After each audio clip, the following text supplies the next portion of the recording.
Sono le 22:49 quando davanti a Porta San Tommaso esplode l'urlo di gioia dei tifosi.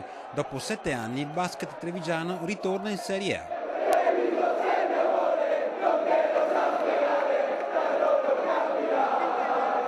In migliaia, tifosi e appassionati si sono radunati sotto il maxi schermo di Porta San Tommaso. Un colpo d'occhio unico, un mare di persone che ha inseguito con trepidazione l'avverarsi del sogno, sottolineando con un boato ogni singolo punto. Sullo schermo la partita, dominata da Treviso, anche se all'ultimo quarto Capodorlando recuperava terreno, ma gli ultimi decisivi punti sotto canestro ridanno fiducia e la marea celeste comincia a cantare Serie A già prima del fischio finale, quando l'impresa diventa realtà.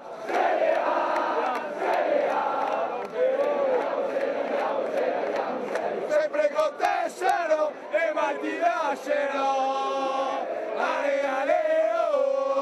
È una delle più belle Serie A che abbiamo conquistato. È un gruppo di ragazzi che si sono, battuti sempre come i leoni.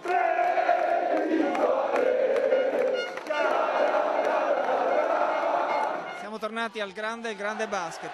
Ci siamo ripresi il nostro posto, siamo finalmente di nuovo in Serie A e adesso partono nuovi obiettivi. Non ci fermiamo qua, abbiamo ricostruito il basket di Treviso. Adesso godiamoci questa vittoria fantastica.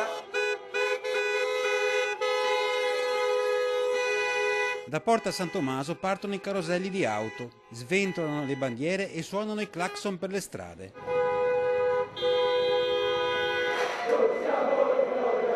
Poi un fiume di tifosi si riversa nelle vie del centro, una passeggiata nel cuore di Treviso con il cuore in festa e con la Serie A in tasca. Una passeggiata trionfale attesa e sognata da tanto tempo.